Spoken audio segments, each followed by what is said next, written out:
Bismillahirrahmanirrahim. Assalamualaikum warahmatullahi wabarakatuh. Alhamdulillahirabbil alamin. Zayyana ala qulubana binuril iman wa zal asraril arifin bi bahril ilfan. Assalatu wassalamu ala sayyidina Muhammadil Mustafa wa alihi ajma'in, amma ba'd. Pertama-tama, yang paling utama, mari kita panjatkan puja dan puji syukur kita ke hadrat ilahi Rabbi yang maha kaya dan maha ghafur.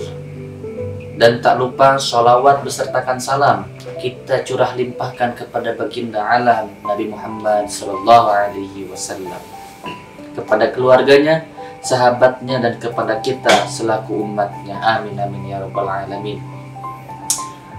Bertepatan dengan bulan Ramadan ini, yakni bulan puasa, di mana Allah Subhanahu wa Ta'ala memerintahkan kita semua untuk menahan nafsu, menahan hawa nafsu, baik itu nafsu makan atau nafsu minum, baik itu nafsu amarah ataupun nafsu lawamah. Hadirin sahabat ARG Entertainment yang dimuliakan oleh Allah, mengikuti hawa nafsu tidak akan ada habisnya. Kita sebagai manusia harus bisa menahan hawa nafsu. Bila kita mengikuti hawa nafsu, maka kita mendekatkan kepada kehancuran. Allah Subhanahu wa Ta'ala berfirman dalam surat Al-Jathiyah ayat 23 yang artinya, maka pernahkah kamu melihat orang yang menjadikan hawa nafsunya sebagai Tuhannya, dan Allah membiarkannya sesat dengan sepengetahuan itu, dan Allah telah mengunci pendengaran dan hatinya serta meletakkan tutup atas penglihatannya. Dalam kitab Al-Kulliyat halaman 962, Imam Al-Kafawi menjelaskan pengertian hawa nafsu adalah maulun nafsi ila ma tastaliduhu minasyahawati min ghairi da'iyati syar'i.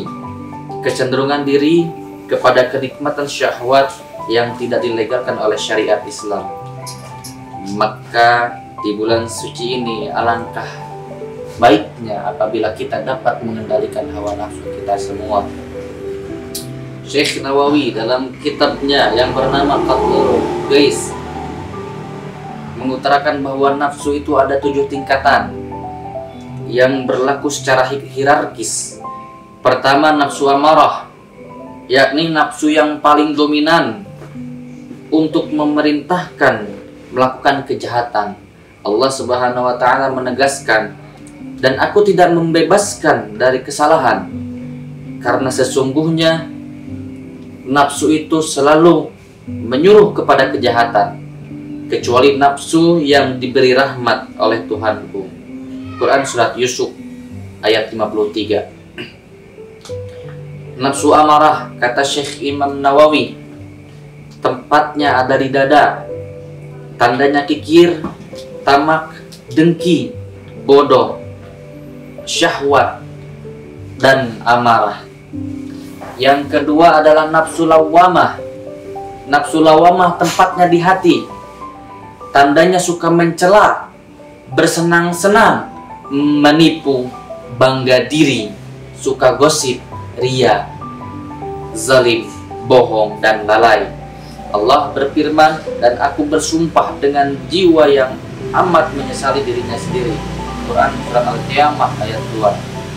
Yang ketiga, nafsu mulhimah, tempatnya ada di sukma, tanda-tanda suka sekali memberi, qanaah, murah hati, rendah hati, selalu bertobat, sabar, serta penuh tanggung jawab.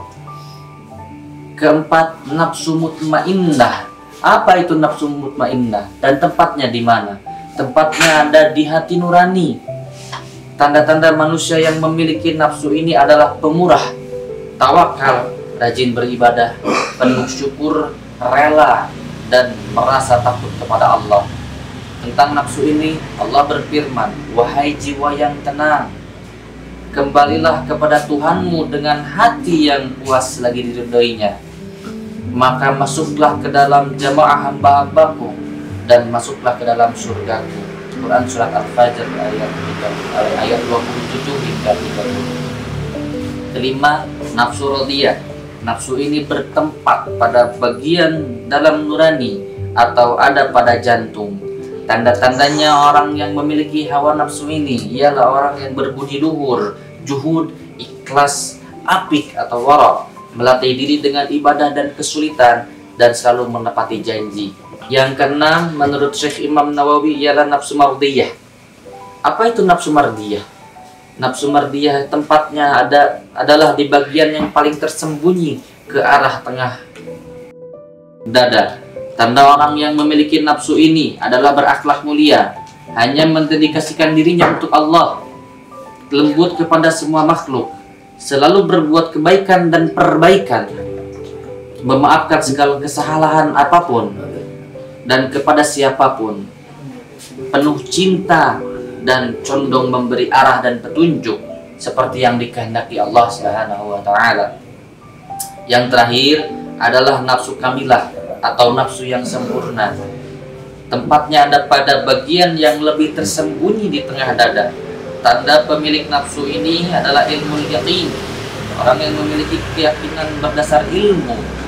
Ainul yaqin, memiliki keyakinan berdasarkan ketajaman mata hati, dan haqqul yaqin, memiliki keyakinan sejati. Hadirin sahabat ARG Entertainment yang dimuliakan oleh Allah, menuruti hawa nafsu artinya menuruti kecenderungan diri dan tunduk kepada syahwat yang mengantarkan kita ke dalam kemaksiatan. Menuruti hawa nafsu termasuk sifat negatif yang membinasakan, karena sifat ini akan merusak kebaikan diri dan masyarakat sekitar. Sifat menuruti hawa nafsu inilah yang menggiring manusia terhadap sifat rakus terhadap harta, sifat bejat terhadap wanita, dan sifat ambisius dan angkuh terhadap tahta kekuasaan. Fitnah harta tahta wanita adalah ujian berat di dunia bagi orang yang beriman dalam hal mengendalikan hawa nafsu. Oleh karena itu, mari kita bersyukur dengan datangnya bulan Ramadan ini. Kita senantiasa diberikan oleh Allah, kemudahan oleh Allah, diberikan untuk mengendalikan hawa nafsu dengan berpuasa. Di sini kami ingin sedikit memberikan cara untuk mengendalikan hawa nafsu, yaitu dengan senantiasa berzikir kepada Allah, berpuasa sunnah ataupun wajib, dan beraktivitas yang positif. Mungkin sekian yang dapat kami sampaikan. Mohon maaf apabila banyak kekurangan. Wabillahi taufiq wal hidayah wa ridha wal inayah. Wassalamualaikum warahmatullahi wabarakatuh. Anugerah Ramadan berkah untuk kita semua.